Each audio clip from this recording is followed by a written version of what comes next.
strategically did not tell me that she was coming. Does that make you nervous? No, I talk in front of her all the time. I'm going to ask you to put that in your pocket, Yes, and I'm going to mic you here. I got it. You know how to do I this. know. Yeah. Okay. Thank you. Thank you. And Jan Roller's here too. Hi, Jan. Jan was in the room whenever my bio is read, I'm reminded of when I was hired. There's an on switch right on there. There's an on switch on here. Yeah. That's better. Yeah. Can you hear me? Yeah. I'm reminded of when I was hired, and there was a moment at the City Club where I'd met a lot of board members, I'd met the staff, and then I was ushered into the Pogue room to meet some VIPs, which included Jan Roller and also Dick Pogue, and others. But like Jan and Dick are the only ones that I remember present. Dick because it's Dick, and Jan because she was beaming at me the entire time, and in a very encouraging way. So anyway, thank you so much for inviting me to come and speak with all of you. A friend asked me if I would record this, so are you recording this? Okay, great, then I don't have to. Perfect. Don't trust me. I don't trust you? You don't trust me? You don't know about this technical stuff, okay? So, thank you all so much. I'm not used to music stands as podiums, but that's as lecterns, but that's okay. I want to start out by just talking about this political moment that we're in and how I see it, which may be similar to how you see it. It may also be a little different than how you see it. And as part of that, I kind of want to talk a little bit about the threats to democracy that we're all facing, and also threats to our collective commitment to freedom of speech. And then I want to talk about where the City Club fits into all of this, and kind of the role that the City Club plays, and the different roles that different people play in relation to the City Club, and sort of how we all kind of fit together to ideally help democracy thrive. But and democracy does need our help, clearly.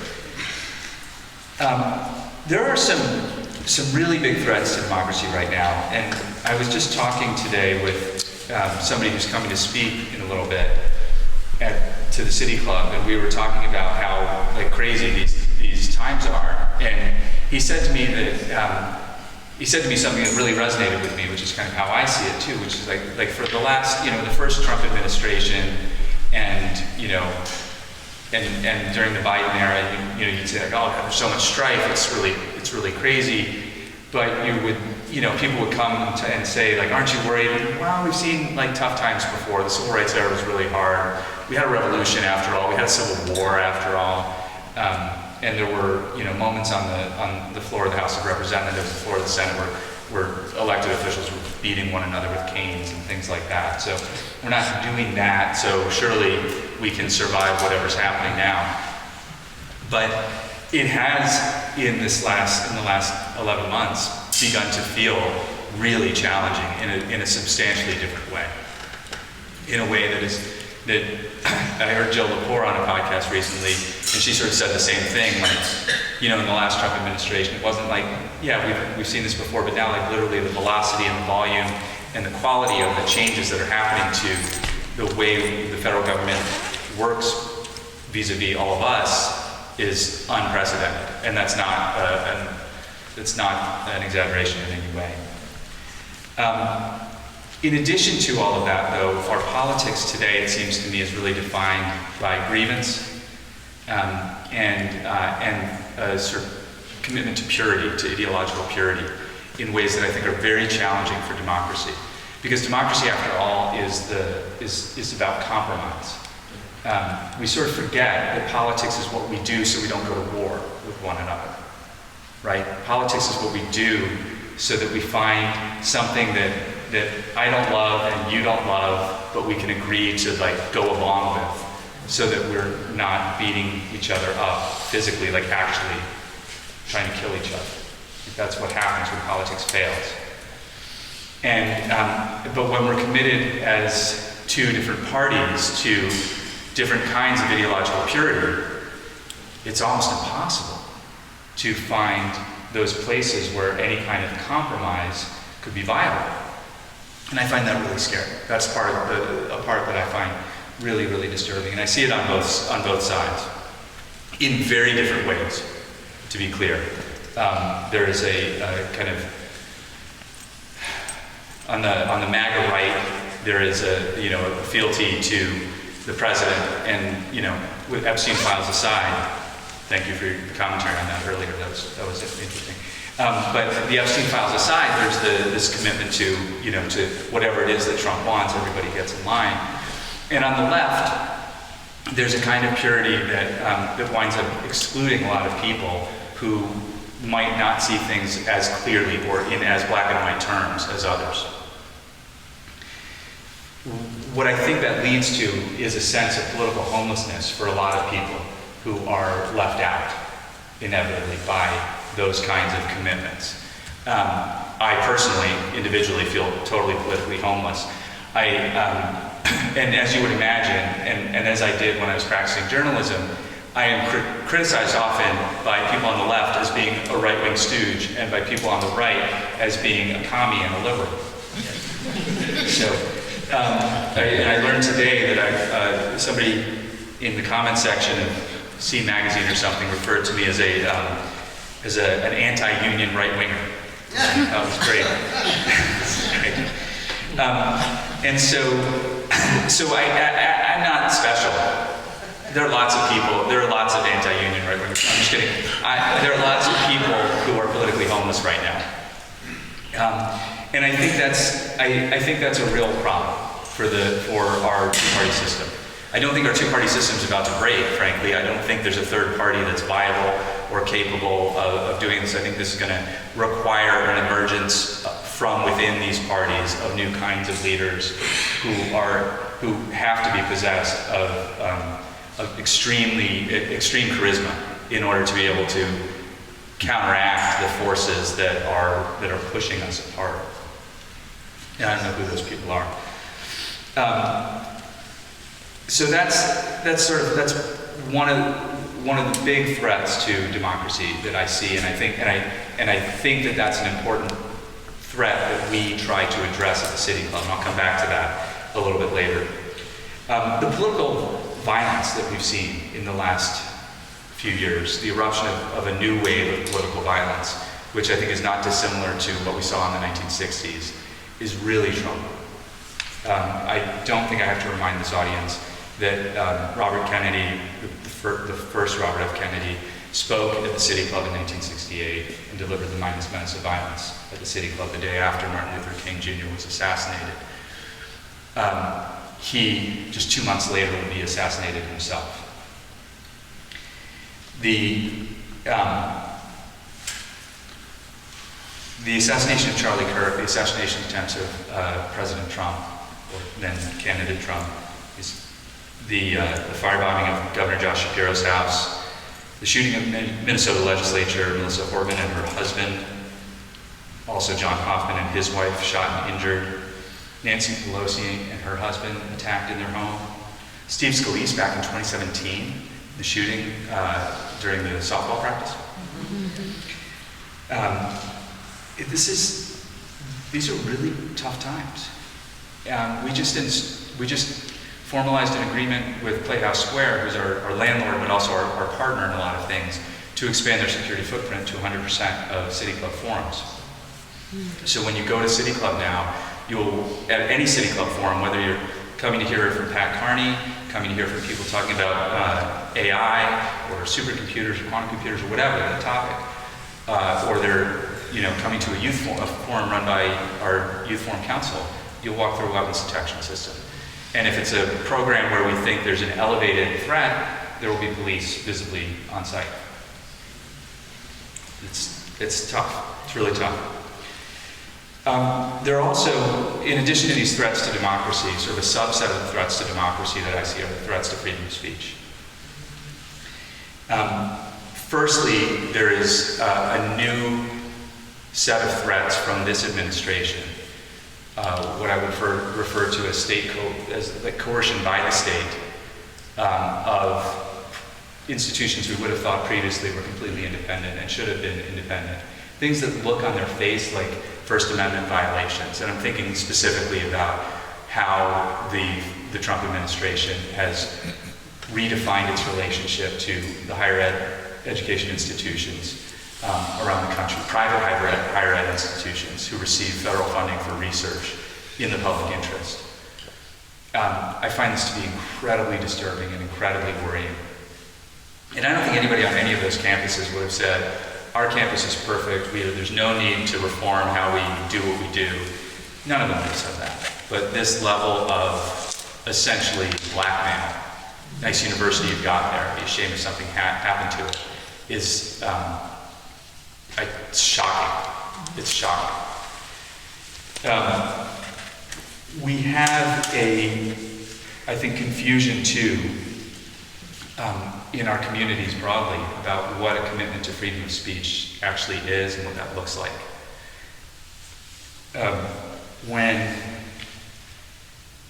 just want to share a couple things. You know, we had a board meeting yesterday, and I will address too the topic that I know many of you want me to address around the invitation we extended to Aaron Barrow at the Center for Christian Virtue. That took up probably 50% of our board meeting yesterday. And it was a great conversation. Hugh McKay, and those of you who know Hugh, it will not surprise you that he brought up Oliver Wendell Holmes to remind us all that something that Justice Holmes said, if there's any principle of the Constitution that more imperatively calls for attachment than any other, it is the principle of free thought. Not free thought for those who agree with us, but freedom for the thought that we hate.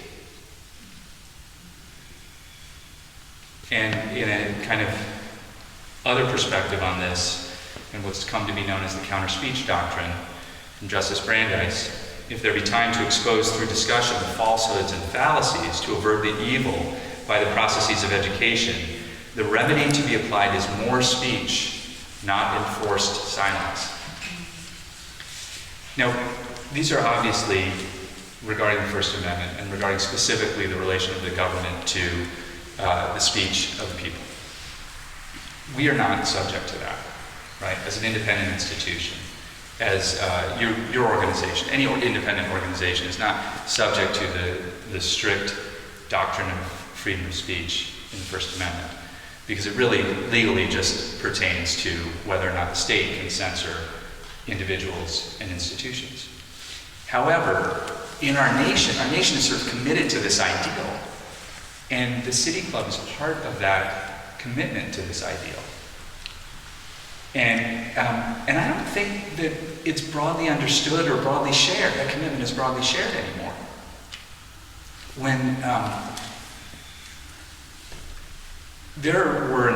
So now I'm going to sort of transition into, actually, let me pause for a second.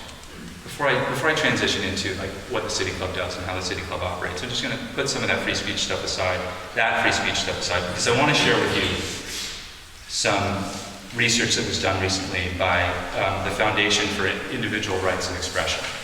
Are you familiar with that group, FIRE? Anybody? Yeah, a few of you. Okay. So they do this survey. Thousands of college students around the country. Have any of you seen this survey? Okay, this may surprise you. So they just did this. 16,000 college students around the country. And they asked questions about relating to freedom of speech and how you handle a speaker you might disagree with on a college campus. 34% of students surveyed across the country say that using violence to stop someone from speaking on campus is acceptable, at least in rare cases. So 1 in 3. That's up 2 points from last year, and up 10 points from 4 years ago. Shouting down speakers is even more popular, as you would imagine.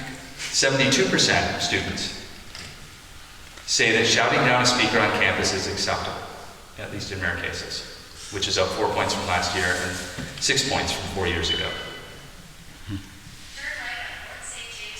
Great idea. We should all turn right on North St. James.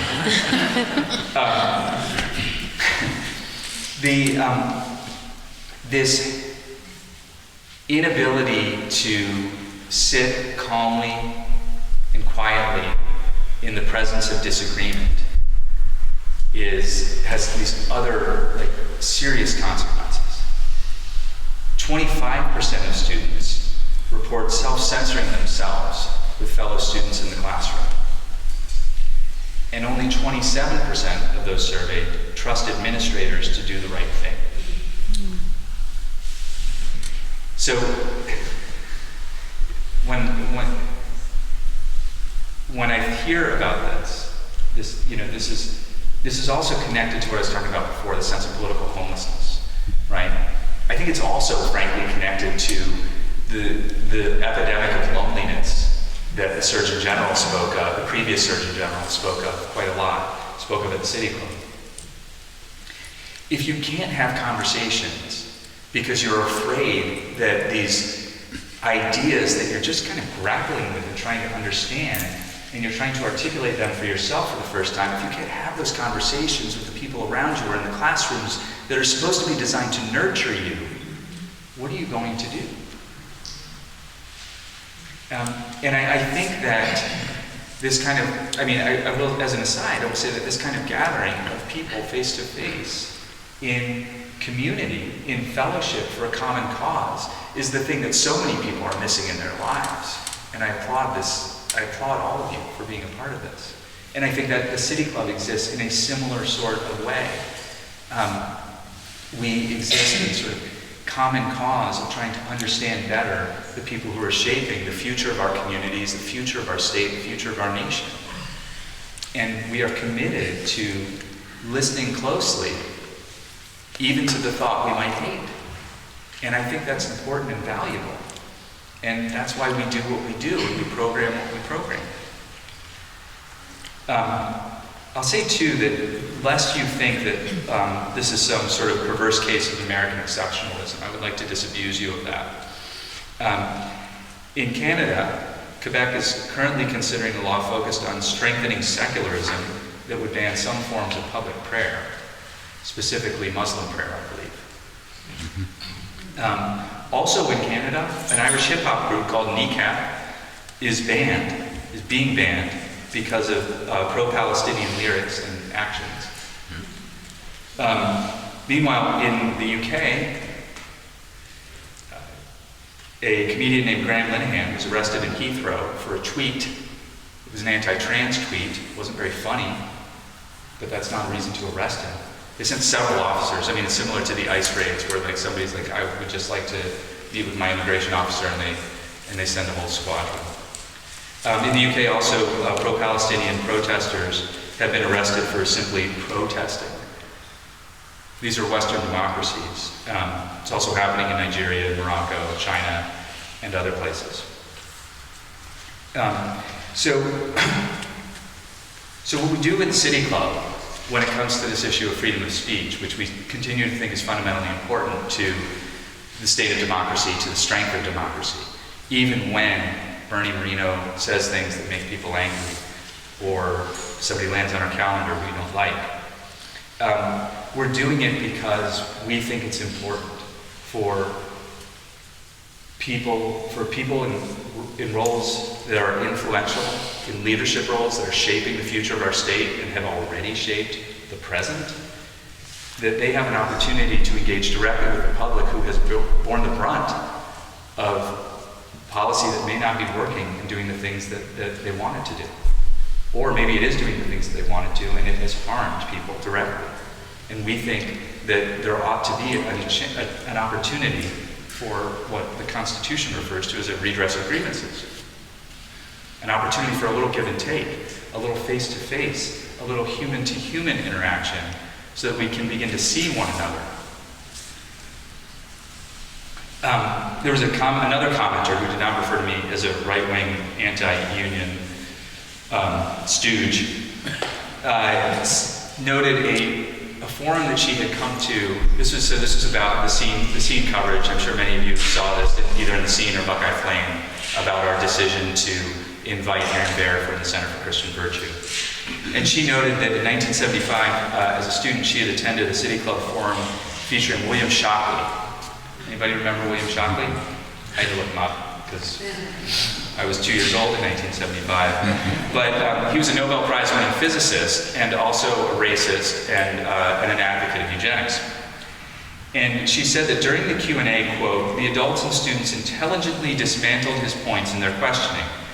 It was an important moment in my life to hear the foolishness of Dr. Shockley. Let this happen to Mr. Bear, much better than throwing vegetables, she finished. In 1962, earlier than that, the City Club had invited Robert Welch, the founder of the John Birch Society. This feels like ancient history, but I know it's not. Welch came to the City Club and claimed that Martin Luther King was more connected with communism than he was connected with Christianity. He called democracy a weapon of demagoguery and a perennial fraud. And then he also found himself bested by the Q&A with the audience. Lest you think this only happens, well, it doesn't only happen on the right, like with speakers on the right and audience members on the left. There was a moment when Eugene Debs was released from prison. He was invited to speak at the City Club.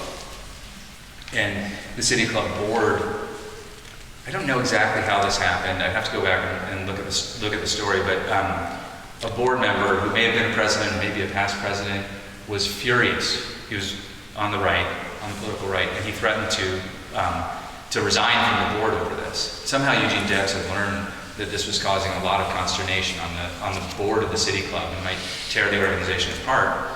And he withdrew his acceptance of the invitation and said, I don't want to screw up what you guys have going on. And so I'm just not going to come. Which was a bad moment for us, kind of a stain on our history. And so at that point, I think the City Club recommitted itself to freedom of speech for even the thought we hate.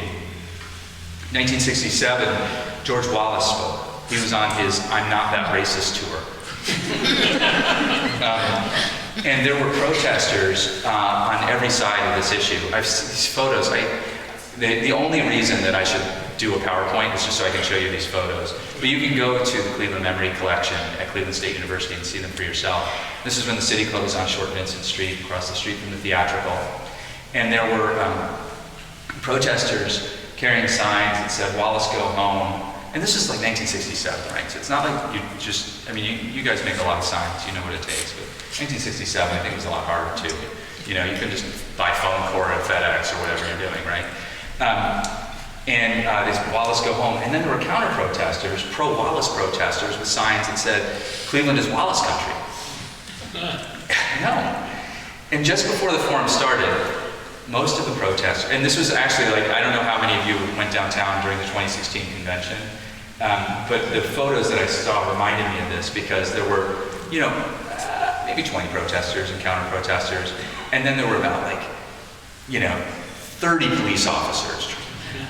And then there were about 50 people across the street being like, what's going on? Anyway, so right before the forum starts, they put down their signs and they buy a ticket to come inside. And they sit down and they listen to George Wallace. Bob Lustig, who's still a City Club member, was at that forum, and he loves telling this story. And he said, Wallace was doing this big tour, and he had mostly been speaking at Rotaries and things like that, and he thinks the City Club is going to be like a Rotary, and it's not. Turns out it's not. And all his jokes are just falling flat, and nobody's buying it. And then during the Q&A, he gets more or less eviscerated. And his presidential aspirations sort of fizzled shortly after that. And I don't know if it's because of the City Club, but it was like, I'm sure the City Club helped dampen his enthusiasm. In 2013, Rex Tillerson spoke. 2013, Rex Tillerson was still the CEO of ExxonMobil. Were you there, Jan? No. It was a good one. No. It was a really good one. That was right after I took over at City Club. And it's funny when you take over a job like this, there's 6 months of programming that's not yours, that your predecessor has left you, and you're like, what are we doing? When do I get to start? And anyway, Rex Tillerson was on the calendar, and that's pretty interesting. Who is he? Rex Tillerson, what's that? Who is he? He was the CEO of ExxonMobil. Of who? ExxonMobil, the giant oil company. Oh, Exxon. Exxon, yes. And David Beach was there. Who loves David Beach? Hands up if you love David Beach. That guy's great. David Beach, at the time, was running an organization called Green City Blue Lake, I think. Yeah. And during the Q&A, he had this amazing question in which he sort of wrapped all of this history of ExxonMobil that I would come out in the news later, somehow he knew all of this stuff, about the research they've been doing in the 70s and 80s that confirmed global warming and climate change, and anthropomorphic climate change. And he asked why it was when ExxonMobil knew that this was happening, that they continued to fund anti-climate change groups.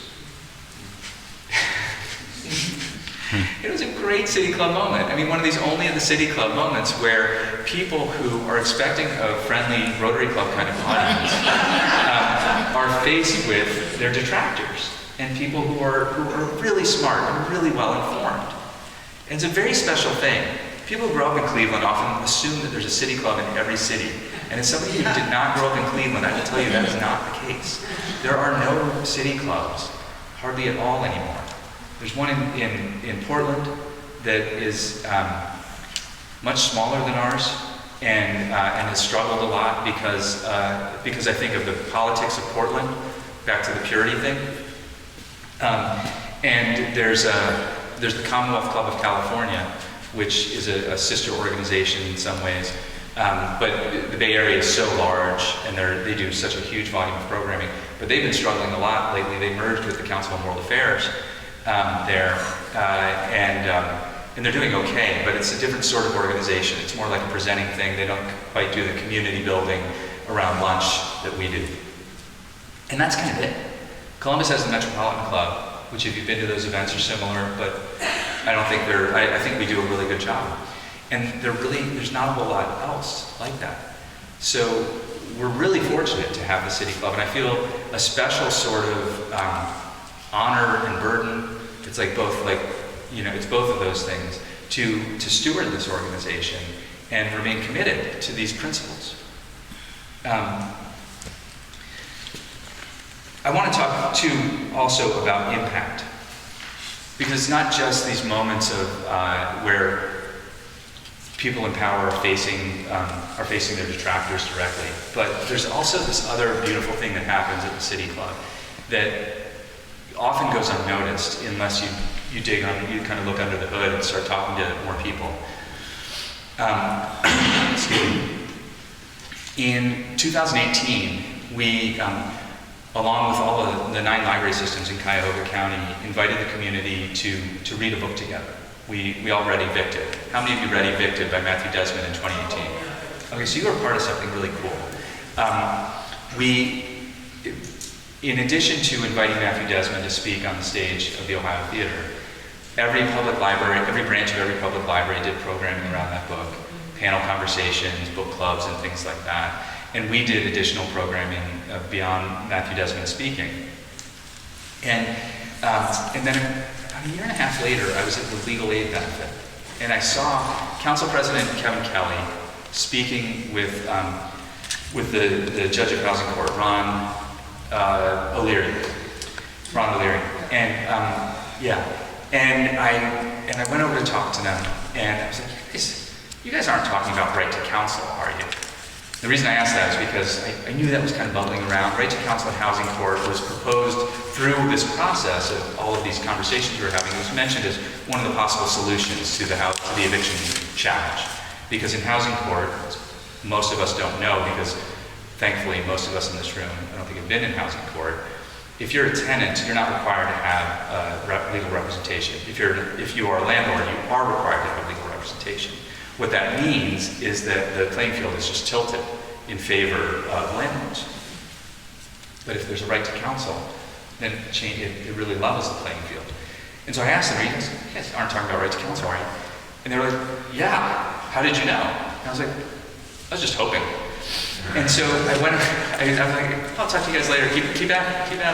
And I went over to find my friend Melanie Shakarian of Legal Aid, and I said, Melanie, look at that over there. They're talking about right to counsel. And she hits me on the arm. She's like, that's all because of you. I said, what are you talking about? She's like, we've been advocating for this for years, but it wasn't ever going to happen until the City Club started hosting conversations about it. I'm like, oh, that was nice. That was cool. That's Now, of course, it wouldn't have happened without legal aid, like, to be clear. But it is City Club in partnership with other community organizations that opens up the Overton window, that creates this window of possibility sometimes where it didn't exist before. As part of that whole process with One Community Reads, I had delivered copies of the book to every member of City Council, which I hope helped as well. 1917, the Urban League of Greater Cleveland was established, and I'm told that that happened because of a City Club forum. That the founder of an urban league in another city had come to speak about their work at the City Club, and that resulted in the founding of the Urban League of Greater Cleveland. Much more recently, a local leader spoke at the City Club about the work of our organization. It was part of our Local Heroes series. And I'm specifically, intentionally not telling you which leader it is.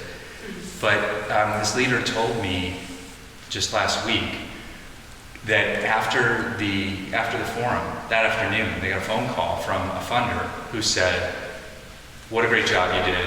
Here, we're sending you another $70,000 in general operating support," which is like gold for a nonprofit leader. General operating support, unrestricted funds. So that is the kind of impact that we have as well. And I think that's sort of an important thing to think about. So when I think about, I have no idea how long I've been talking, and I'll stop in a moment. But when I think about the role that we play, it is the place in the community where you can go to hear the thought you hate, as well as the thought you agree with. It is the place in the community that is answering Justice Brandeis' call for more speech. And it is the place in the community that allows you, for the price of lunch, and honestly, if you can't afford that, call me, I will give you a free ticket, allows you to be in the room so that you can ask the question that could change the course of something, that can lift up the issue that you care most about. But it requires a certain level of, a certain kind of engagement. It's not the same as protesting. It's not the same as shouting someone down, which is another way to make your point heard. It's a little less pugilistic and a little more civil and somewhat subversive sometimes. So I think that all of those modes are valid and all of those modes are important. I just think each of them has a time and a place. And the City Club is a very special place. And that forum, that 1 hour, is a very special time. And it requires all of us to kind of hold it, to hold that center and to keep it sacred. So I should then explain why Aaron Bear, because I know somebody wants to ask me, why did you invite Aaron Bear, and isn't he a purveyor of hate speech?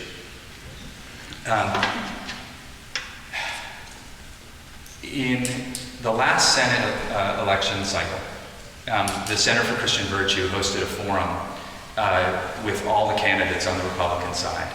And it was kind of a litmus test sort of moment for a lot of folks. Matt Dolan didn't do so well because he didn't believe the 2020 election was stolen, and he was willing to say so. All the other candidates said that it was stolen. And there were a lot of those kinds of litmus test sort of questions asked. But it was assigned to me that, and I had never heard of it before. I was like, well, who is the Center for Christian Virtue, and how do they have the juice to do it was a really nice production, and I know how much that costs. You know, it was like big stage, lots of lights, well shot, like the whole thing. How do they do this? Who are these people? And if you would have told me that the ragtag group of pastoral leaders from Cincinnati who were obsessed with obscenity and pornography in the 1980s and opposed the Robert Mapplethorpe exhibition that our good friend Dennis Berry put up in Cincinnati would grow into this organization that has 35 employees across the street from the Ohio State House and hosts a summit every year to which the governor and the lieutenant governor and the attorney general and pretty much the entire Republican caucus go to, attend, and speak at, I would have been shocked. But this is who they are. And this organization has a lot of influence. Their fingerprints are on SB 1 and the educational choice bill, which is also known as the backpack bill or the voucher bill. And they're also the ones who are providing anti-trans talking points, anti-LGBT talking points to our legislators. And if you've seen a new educational institutions popping up with signs that say Classical Academy, right? This is part of that movement. These classical academies are essentially it's kind of an outgrowth of the Christian nationalist movement, and they're really entirely funded with vouchers, right? Well, you take the voucher, you go to this classical academy, you're told that your children will be learning like the classics, Homer, Socrates, Plato, and also the Bible. And this is part of that movement. Many years ago, I think they tried to push into public education, Christian education, to push biblical values, what they believe are biblical values into public education. And realizing the challenge of church and state, they decided it's easier to pull the dollars and the resources out. And now they didn't come up with this idea, this sort of as a strategy that other people have been pushing as well, White Hat Management, David Brennan, those folks. But these guys have been able to leverage that and supercharge it. So they've had an impact on our community. I think of myself as a fairly well-informed person. I wasn't aware of them until I looked them up because they had done that work during the Senate cycle. And then I noticed that somebody I knew who would run for mayor of the city of Cleveland, Robert Kylo, in 2020, 2019, 20-something, I don't remember, 2017, he had gone to work for them. And I called him up and he connected me with the president. And I said, and we got to talking, and I said, I think people should hear from you. I think people should hear about this, about your work, and understand it better. There's a lot of reasons to. I think from a movement building perspective, take out the politics and the point of view, they're using tactics that are incredibly effective.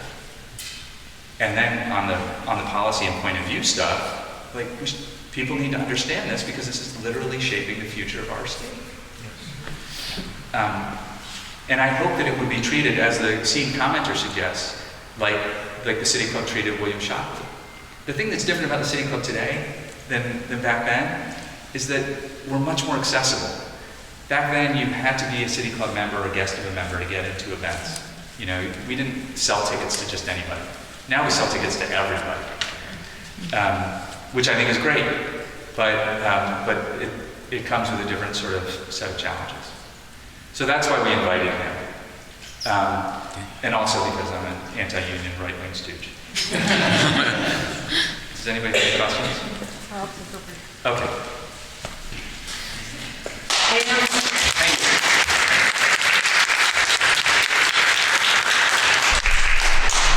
I am going to ask you to raise your hand if you have a question, and I will come around to you. I will hold the microphone because otherwise we get a massive amount of distortion, and your questions are very important. So I'm going to start the easiest one right here, and then keep going.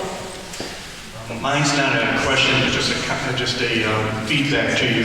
The only reason why I know about the controversy next week is I started following the Buckeye Flame because the editor spoke at your location. It was actually a Pachachka event, so it's kind of neat because I learned about Buckeye Flame, but now I learned about this other group. So you're doing a great job as our advocate.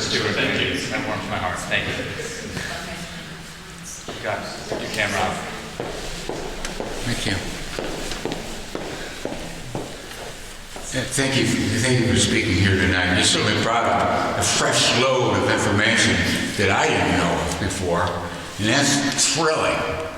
Anyway, since January of this year, I've looked over your extensive online selection of speeches. You can go there and don't have to buy lunch. Yeah, you can watch them all. Yeah, you can watch them live too. In far better quality than we can produce here. And Anyway, out of 90 forums, I calculated about 13 of them concern the current crisis with the fascist Trump administration. Not bad. Of these 13, very few Ohioans spoke.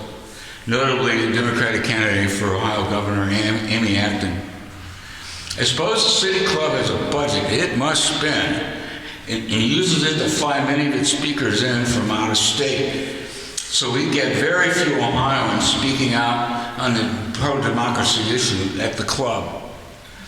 And if I dare say, of the two forums, the Indivisible NEO Speakers Forum provides overall a more general civil set of speakers.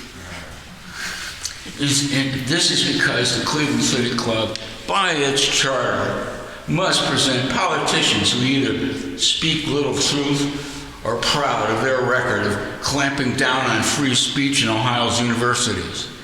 The City Club also presents self-serving careerists, like the president of IdeaStream, Kevin Martin, who is from San Francisco, and his comrade in secret negotiations with Laura Bloomberg. Okay, you want me not to do it? Okay, I will do it. Let me do it. Don't. Okay? Oh, I get to talk. Okay. Yeah. You gotta fight every moment, folks. You gotta fight every moment. So, anyway, this fellow was there, he spoke, and he worked with Laura Bloomberg, president of Cleveland State University, over the fate of the student-run community radio station, WCSB-FM. She hails from Minnesota, not a local. These people are careerists who care little about this city and the people in it. I haven't seen the City Club invite Dr. Bloomberg and a student representative of WCSB to debate this move that she made. The Cleveland City Club truly depends on the double layer of front windows to provide a modern miracle of soundproofing, keeping out the shouts of anger through megaphones of those protesting shady presenters at the club. I think the point of view of pro-democracy protesters in Northeast Ohio is vastly underserved by the City Club. The pro-democracy leaders are relegated to yelling on the sidewalk outside the club and haven't had any chance to speak there. There have been hundreds of protests across Northeast Ohio since January, and to look at the club's meeting docket, one would know this. I wonder why I don't know who's on the board of the City Club. Perhaps someone on your board does not want the riffraff from the sidewalk to speak to Cleveland's elite at the City Club. And you'll never have pro-democracy movement leaders and experts present. Many civil leaders from Ohio who want good in this world have spoken at individual NEO general meetings. For you, as the president of the City Club, the leaders of Indivisible NEO have provided for you, for your picking, an excellent line of interesting and timely speakers. Will you consider these knowledgeable Ohio speakers, such as Rachel Coyne of How Things Work at Ohio State House, Lisa Valley of Honestly for Ohio Education, David DeWitt, editor of Ohio Capital Journal, and many more Ohioans who presented at Indivisible NEO. Yes. Okay? Well, please do. Okay. I'm sorry. Don't apologize. I'm sorry, but I'm mad. I can tell. I'm just fucking mad. I'm sorry. Okay. When those guys are there, okay, I'm mad. We got to get somebody else down here. I'm sorry. Okay, we're going to do... I would like to address just one or two things. Sure, please. We're very. You notice the glass windows. There were lots of other places we could have moved to.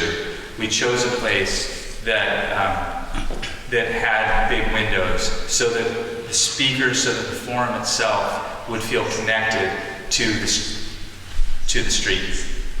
And Yeah, so- it was before you were up in a building. Right. And this is great. I got no problem And with so that. the protesters would also be visible Sure. during the forum, Yeah. as evidenced during our forum with Jerry Serino when he commented several times on the misspelling of his name on several signs.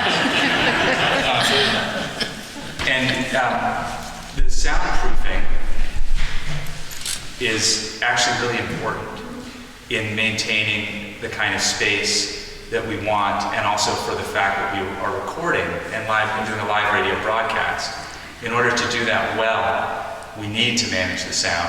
The upshot of that is that the sound, the shouts of protesters don't make it into the forum, but they are visible, and they do have an impact. Their visibility has an impact, believe me. It does. So I thank you for your suggestion. My next question is, have you gotten the people who put that soundproofing in, have they come and documented this so they can sell more of their product? They should. They absolutely should. You're absolutely right. They should. They should be proud. I never talk at these things. I I'm never so talk. glad you talked Okay? today, sir. Thank you. Yes. Thank you.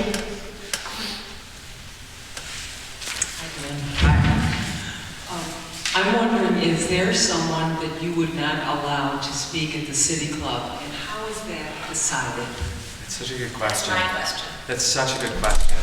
And this is one of the things that we I have a lot of conversations with people about this internally, and we bring well, we let so and so speak.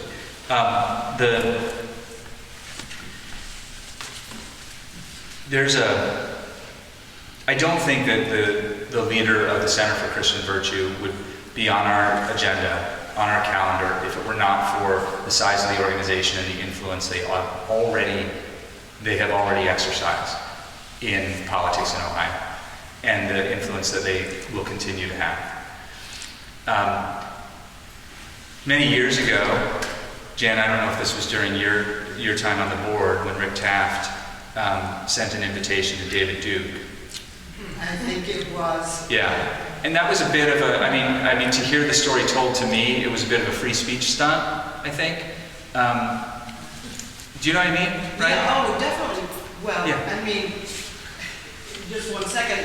The biggest privilege I ever had was I was not very happy that George W. Bush was reelected, and I got to ask him, do you think the war in Iraq is a sign of the apocalypse? And if not, why not? And that went all over the world. The Manchester Guardian reported that he was asked that question and spoke kerfuffle for 15 minutes.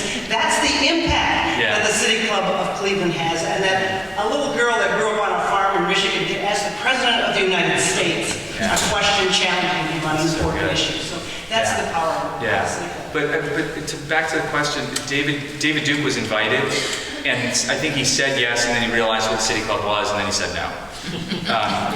I don't think that there's, when we were discussing this at the board meeting yesterday, one of our board members said, speech that we would have clearly identified 5 or 10 years ago as hate speech has become mainstream, which presents a real challenge for all of us. And so I think 5 or 10 years ago, the hate speech line was a lot brighter. It was a lot easier to see. And I don't think it's easier to see. I don't think it's easy to see at all right now. And I think it's there's just I think there are people that we wouldn't invite. There are plenty of people we don't invite. I mean, there's all sorts of reasons not to invite people, and we get pitched all the time. But I know when we have Betsy DeVos speak or Corey Lewandowski speak, we got a lot of pushback, particularly with Corey Lewandowski. With Betsy DeVos, it was mostly people were like, she's not doing a lot in her role, so it's not as important. Wayne LaPierre. What's that? Wayne LaPierre of the NRA was a very... Wayne LaPierre, yeah. But in each of those cases, these are people who have, who may have views that people feel are detestable, may use rhetoric that people would define as hate speech, but they're so influential and so important, or they have these roles in government that are so obviously important that you can't ignore them. And there's more to gain by engagement than there is by, enforced silence or like sort of kind of not allowing them the platform. So yeah, I think there definitely are. But there's, sometimes you do a political debate and one of the candidates is a libertarian with a penchant for anti-Semitism. And you're like, well, we're kind of committed to having all the candidates up here, so here we go. It's hard. It's really hard. And it is something that we grapple with, and it's something we never take it lightly. We never take it lightly. And it has been really clear with this Center for Christian Virtue moment that our invitation, and including Aaron Bear on the calendar, has caused a lot of people a lot of pain.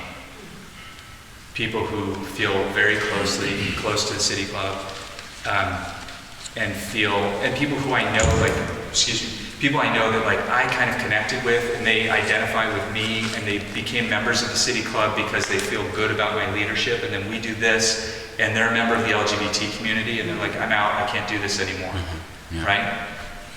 By the same token, after the Bernie Marino event, there was at least one, if not two people who are on the political right who said, I can't do this anymore, and they resigned as City Club members. Even though we had the guy on the stage, but it was the rest of the environment that was so painful for them.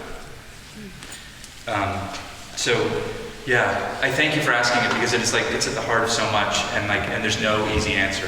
So I just waffled for 10 minutes. Thank you for being here. I have a question. If you are interviewing someone and you hear something that is blatantly untrue, for example, someone says they're eating pet dogs in Springfield, what's your protocol? When do you confront them and say, no, that's not true, or do you just let them say it? It's really hard. No, I try not to let people say it. I don't do as much interviewing these days as I used to, because I would get myself in a lot of trouble interviewing, doing the moderation. And so I try to call people out on things. This isn't really the same, but it's one that I remember when Joe Manchin came through town on his sort of should I run for president tour, his listening tour that didn't last very long. I wound up interviewing him, not because I was prepared to do so, but because he said 10 minutes before the forum was going to start, who's interviewing me? And I was like, oh, I thought you were going to do prepared remarks, but okay, I'll interview. And he made some comment about Joe Biden's age on the stage, and I said, well, wait a second. He's not that much older than you. When he was a senior, you were a freshman, right? And he was like, well, yeah. So I do try to push back. I got myself into a lot of trouble once moderating a debate, and this was in 2014, and it was a debate for the Dave Joyce's district. Michael Wager was running against him, and David Macko, the libertarian anti-Semite. And I was moderating that because I thought David Macko would say something untoward, and I wanted to shut him down if he did. Instead, I got myself in trouble with the incumbent congressman because I asked him, at the time Obamacare was this big deal that the GOP was griping about. And I said, well, what fixes would you offer? Since the repeal and replace strategy is probably not going to happen. So how would you fix it? How would you improve it? Often that's the job of the legislature, to fix the law that wasn't good enough. And he didn't answer the question. He's like, we need to repeal and replace. I'm like, okay, but seriously, if you had to change something, what would you do? And he's like, repeal and replace. And then I made the mistake of asking him a third time. And that was a big mistake, because when I got off the stage, there were people in the room who were from the Republican Party who were very mad at me and began sending emails almost by the end of the day calling to my board, calling on me to be fired. So there's some. So then that was the last debate I moderated. Thank you for that. Yeah, but that's, in full transparency. Right? I actually have a question too. Go ahead. If I were to come and moderate at the City Club, how do you choose who your moderators are? How do they prepare for the speaker? And essentially kind of piggybacking off of your question, I I love the fact that you asked that question 3 times. One of the criticisms I heard of the City Club from Moreno's visit was a question was asked, an answer was made. It was an erroneous answer. It was not fact-based. He was essentially making up a story, and nobody challenged him on that. And when This is the Medicare stuff? Medicare. Was this the Medicare stuff? I personally You don't know. heard it on It NPR, was. but I was not there. But this was Yeah. a complaint that I heard. Right, we heard the And same. so, if you hear something that is so wrong, is it up to the moderator how to handle it totally? Is there a protocol for this kind of thing? So there's not really a protocol, and I think a bunch of you probably went to or watched the League of Women Voters forum for the mayoral race here in Cleveland Heights. And you'll notice that in those, it is just question, question, question, and the moderators are really, they're not doing follow-ups at all. It is really hard to fact check in real time, in that I've been in that role a lot, and it's really hard. And if you don't have a producer in your ear who is also listening closely and fact checking and telling you what you might be able to say, it's impossible. When we did with the Ohio Debate Commission, did our debate with Karen Kassler moderating and the Republican primary candidates, and she asked that question about the 2020 election, whether it was stolen, or I don't know if it was that, or if it was about whether the January 6th insurrectionists were actually insurrectionists. I don't know which one it was, but anyway, to a person except for Matt Dolan, right? 7 candidates answered, in the affirmative that it was stolen, and she corrected each one, and it was weird. It got really weird because that fact check didn't work in that moment. So that's really hard. I want to answer all of these different questions. So on fact checking, it would be a dream for me if people who came to City Club forums that are controversial, if somebody took it on themselves to be the fact checker and then put out a blog or an Instagram reel or whatever and said, this was said, here are the facts, and rated it, true, mostly true, kind of true, not true, whatever, right? That would be great. I don't have the staff and the resources to do that. Would you post it on your website? We would certainly, I don't know that we would, Well, that would but be it would be, we'd have to see the quality, right? $70,000. Yeah, that's all I need, another 70 grand from a funder. So there's that. How do we choose the moderators? It really depends on the event. So for political stuff, we tend to go for journalists because they're often the best informed, and they're the ones that are sort of closest to objective. I say closest to because nobody's truly objective, so they get closest to that. When it comes to other things we're doing one on this violence prevention work in Omaha, Nebraska. But the moderator is going to be from Cleveland, sir. Maisha Watkins, who's running violence prevention for the county. And she's been a part of these conversations and planning this, so I was like, well, you should moderate. So there's a sort of well-informed, topically specific, well-informed moderator in that case. Sometimes I've also learned that psychological professionals, like psychologists, are awesome interviewers because they're trained to listen and then ask great follow-ups. And so they can be really good. And on occasion, professors can be very good as long as they don't inject too much of themselves into it. Because sometimes professors really want to tell you what they think and how they see it. Did I answer your question? Thank you. Yeah, kind of answered yours. I think I kind of got to the fact-checking things. She hasn't asked a question yet. I don't know if you can ask another one. Your first one is very long. I have a quick one. Quick one. I presume when you were starting, you were saying how different the times are. Yeah. They're dramatic. And 2 questions. Number 1, is there something that you and your board are doing, trying to address how to maintain your status as an unbiased And the other is, do you ever think of seating in the audience some people that would ask sharp questions? Because so often people in the audience are just expanding on their own thoughts as opposed to getting to the questions. Well, Jan knows that I do that already. Could you repeat the question? Yeah, do we ever see the audience with questions? Or like, I do frequently encourage people I know to ask questions. Yeah.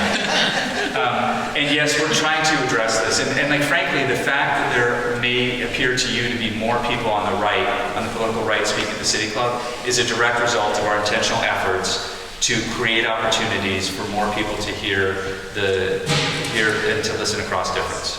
People are starting to leave this forum, so I suspect my time is up. Goodbye now. Thank you. Thank you. I guess we can do one last question, but I also have to go soon too, because I got to pick my wife up at the airport.